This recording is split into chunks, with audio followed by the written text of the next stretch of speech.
4 जुलाई को अंतिम संस्कार का डेट रखा गया है।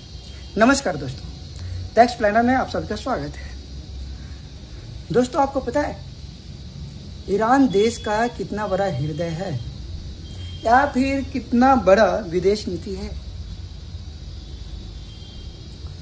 ईरान ने इंडिया को नहीं, मोदी जी को, इंडिया के देश के प्रधानमंत्री मोदी जी को न्योता भेजा है।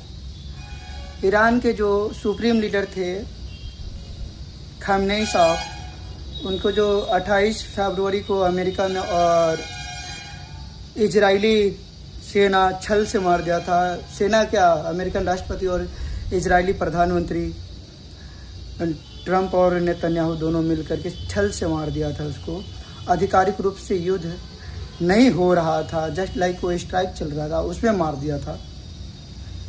तो उसमें हमारे देश के प्रधानमंत्री जी ट्वीट भी नहीं करे थे, 1 सप्ताह तक ट्वीट नहीं करे थे। बाद में किए न किए पता नहीं, लेकिन देश के प्रधानमंत्री जी के ट्विटर हैंडल पर ट्वीट नहीं आया था 1 सप्ताह का। मैं इसका गारंटी लेता हूँ और मैंने देखा था।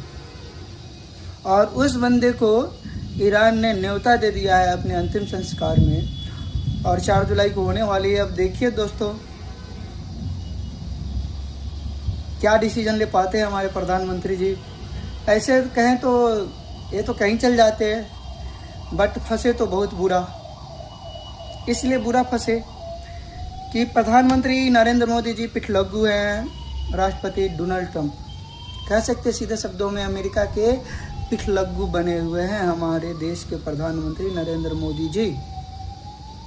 और विदेश नीति इतनी घटिया रूप से चल रही है, घटिया शब्द का यूज कर रहा हूँ क्योंकि कुछ भी नहीं, मतलब अमेरिका ज़बरदस्ती ट्रेड कर रहा है हमारे साथ। उसके मन के मतलब उसके ऑर्डर के बिना हम रशिया से तेल नहीं खरीद सकते, हम ईरान से तेल नहीं खरीद सकते। हाल फिलहाल में 3 गो हमारे जो नाविक थे, सैलानी जिसको बोलते हैं, शैला, उसको मार दिया।